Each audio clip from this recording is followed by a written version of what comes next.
Assalamualaikum warahmatullahi wabarakatuh. Kita lanjut ya pertemuan kita hari ini. Maaf saya agak terlambat sedikit.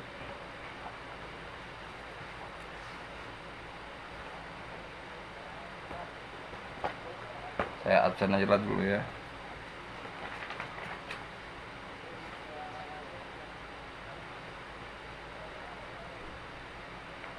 Hmm. Hmm, hmm, hmm.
Ya, hari ini kita masuk pertemuan ketiga pemisahan kekuasaan. Pertemuan ketiga setelah MIT ya.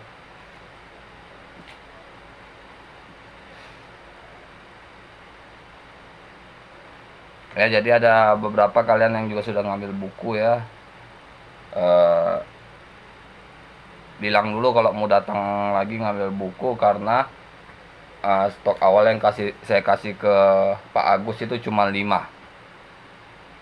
Jadi daripada nanti kalian tiba-tiba datang nggak ada ininya, nggak ada bukunya kan sayang, udah jauh-jauh misalnya datang nggak ada bukunya. Jadi kabari saja, saya pun nggak berapa jauh dari kampus ya, lebih kurang 45 menit lah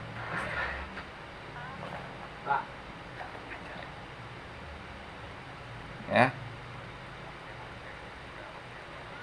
Jadi dalam penyelenggaraan suatu kekuasaan negara itu harus diadakan pemisahan agar dalam seorang pemimpin kekuasaan negara seperti presiden ataupun raja itu tidak melakukan tindakan sewenang-wenang.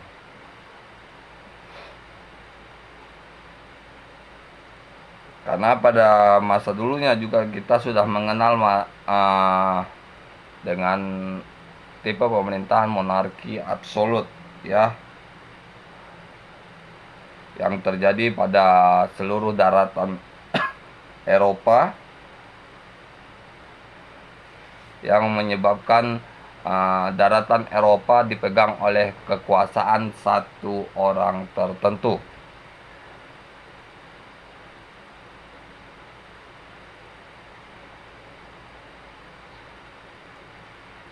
Teori-teori ini yang pertama ada John Locke, membagi kekuasaan dalam negara atau legislatif, eksekutif, dan federatif.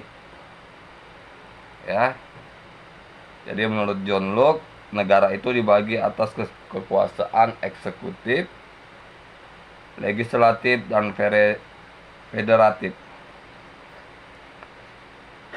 Kekuasaan legislatif itu adalah kekuasaan tertinggi dalam sebuah negara. Ya. Jadi kekuasaan legislatif itu merupakan kekuasaan yang paling tinggi. Sedangkan Montesquieu membagi kekuasaan atas legislatif, eksekutif, dan yudisial. Di mana kekuasaan federatif menurut Montesquieu dikategorikan sebagai bagian dari kekuasaan eksekutif.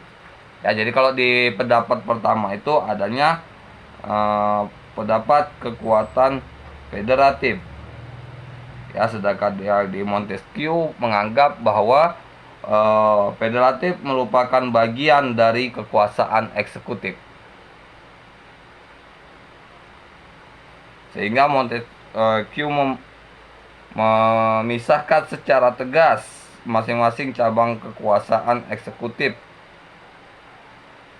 hanya mempunyai bagian dalam pemformasian undang-undang. Ya, jadi seperti yang sudah pernah juga saya sampaikan bahwa dalam pembentukan suatu undang-undang pastinya kekuatan MPR DPR itu menjadi tanggung jawab dalam pembentukan, menjadi salah satu lembaga yang bertanggung jawab atas pembentukan suatu undang-undang.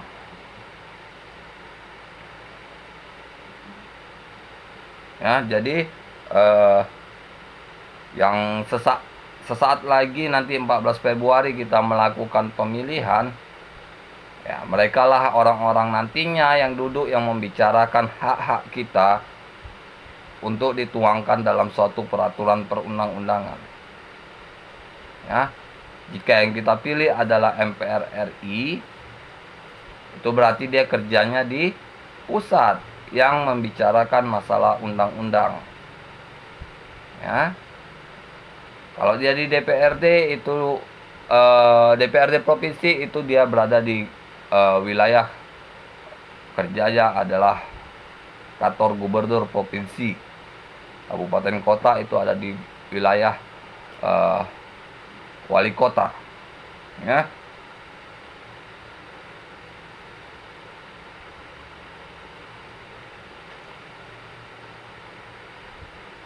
Adanya kekuasaan absolut pada masa lalu membuat para filsuf atau pemikir untuk menerapkan teori pemisahan kekuasaan. Ya. Dalam pandangan ilmuwan hukum dan politik di Amerika, masalah pemisahan kekuasaan acap kali dikaitkan dengan legislatif veto. Ya, maksudnya pemisahan kekuasaan itu tidak lepas dari kekuatan pembentukan perundang-undangan. Ya. Karena yang penting kan sekarang itu kekuasaan itu adalah orang yang membentuk undang-undang. Makanya kalau kita itu ya caleg-caleg yang duduk di DPR RI yang ada di pusat, ya, bukan kalau yang duduk di kabupaten kota atau provinsi itu mereka membicarakan masalah perda, tidak sampai ke undang-undang.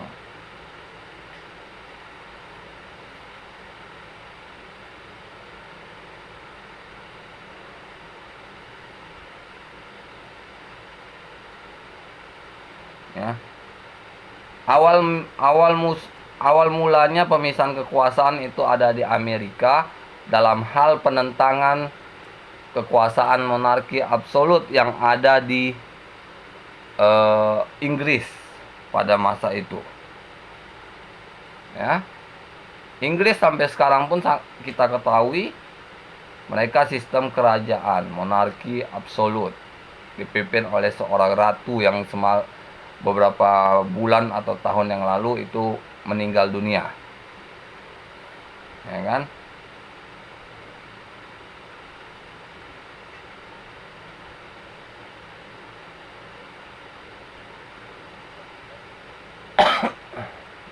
Ya, Jepang juga melakukan pemisahan kekuasaan yang terinspirasi dari Amerika Serikat. Akan tetapi pemisahan kekuasaan Jepang yang dilakukan tidak mencerminkan gaya presidensial. Ya. Kalau Amerika kan presidensial. Presidensial itu berarti dikepala negarai oleh seorang presiden. Ya kan? Kalau Jepang dikepalai oleh perdana menteri. Ya.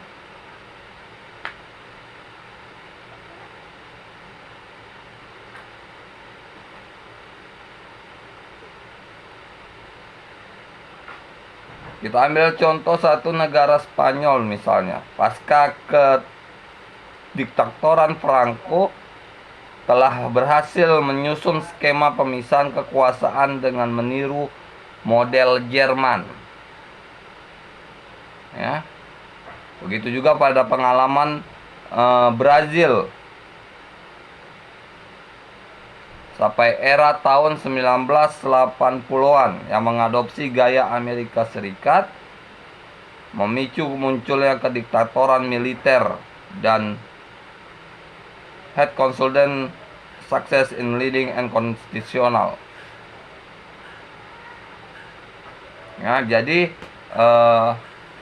banyak kalau sistem pemisahan kekuasaan presidensial, banyak yang meniru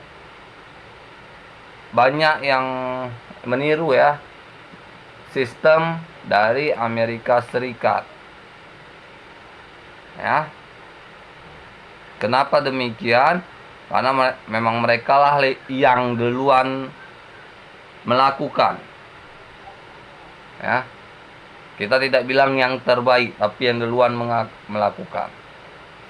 Saya sudah pernah menyampaikan masalah munculnya suatu undang-undang karena adanya suatu perbuatan pendahuluan. Bukan tiba-tiba anggota parlemen itu membuat undang-undang, bukan. Ya, pasti sudah ada kejadian terlebih dahulu.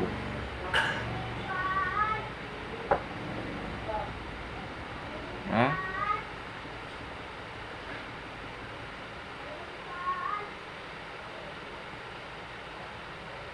Ya, perbincangan mengenai pemisahan kekuasaan umumnya bertumpu pada relasi eksekutif dan legislatif.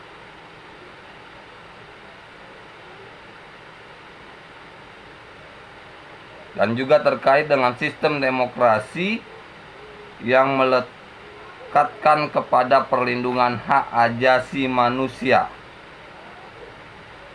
Nah, ya.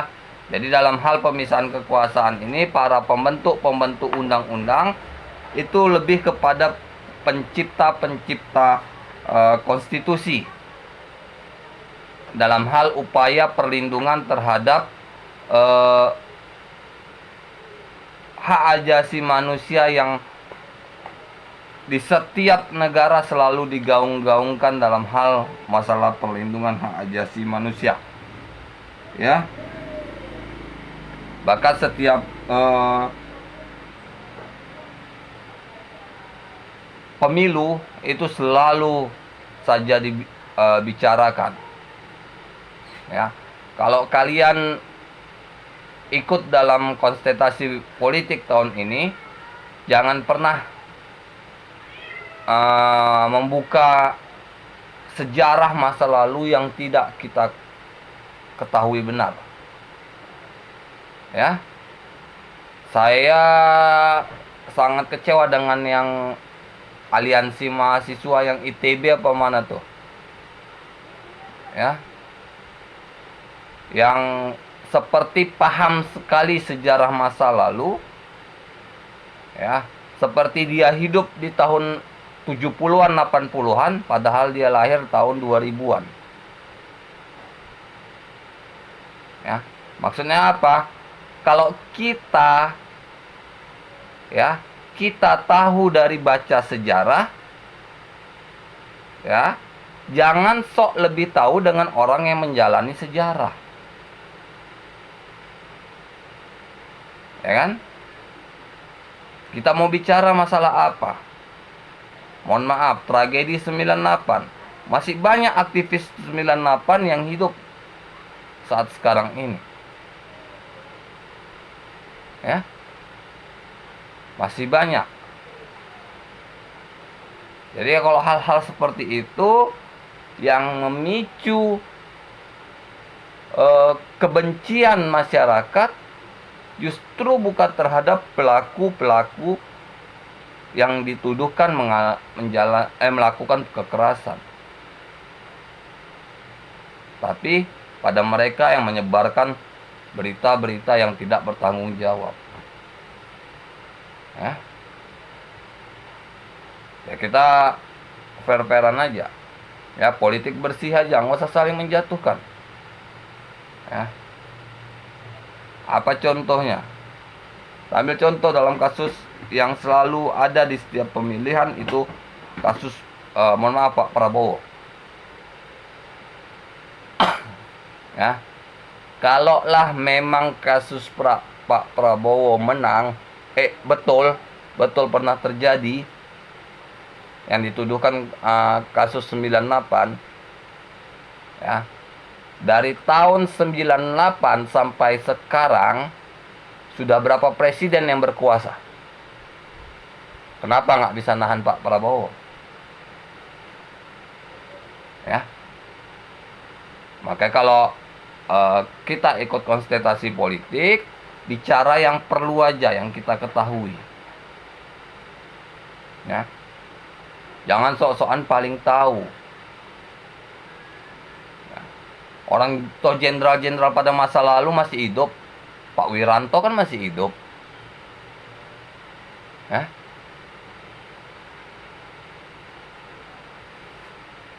Kayak dalam penyelenggaraan kekuasaan ini, harusnya orang-orang yang terlibat dalam penyelenggaraan kekuasaan merupakan orang-orang yang ikhlas.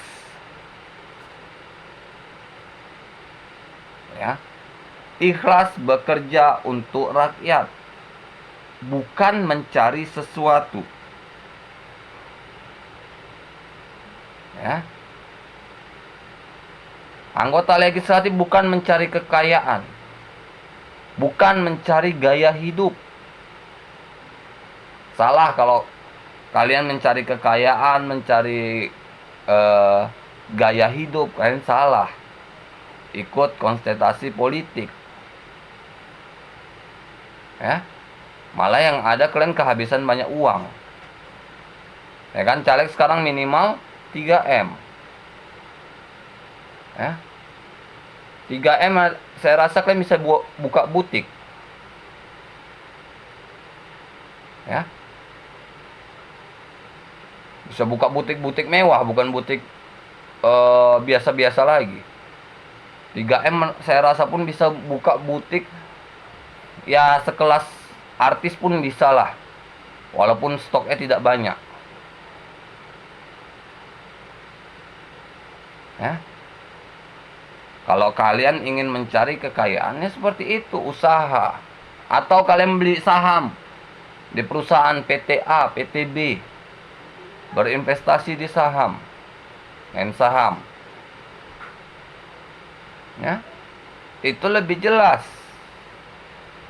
Tapi kalau kalian memutuskan ingin jadi wakil rakyat, maka kalian harus bekerja untuk rakyat, untuk kepentingan rakyat.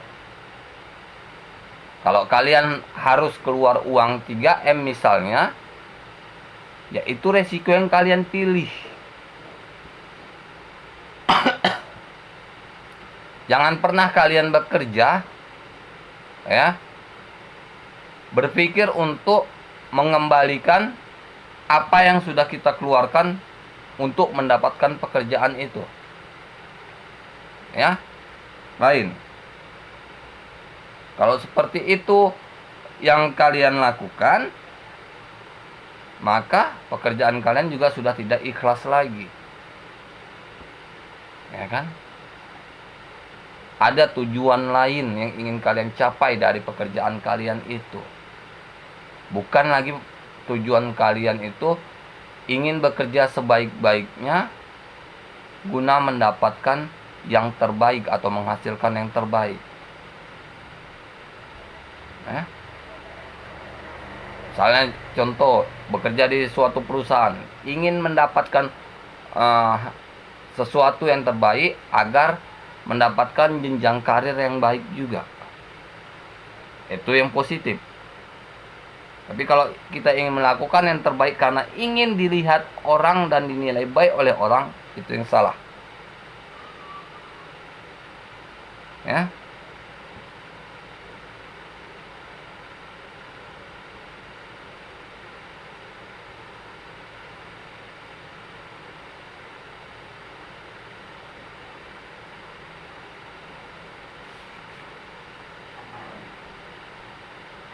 Ya, pemisahan kekuasaan dibutuhkan untuk penyelenggaraan pemerintahan yang baik. Tidak bisa dikatakan baik suatu penyelenggaraan pemerintahan jika terjadi kesewenang-wenangan dalam penyelenggaraan pemerintahan. Ya. Nggak ada kejelasan dalam penyelenggaraan pemerintahan.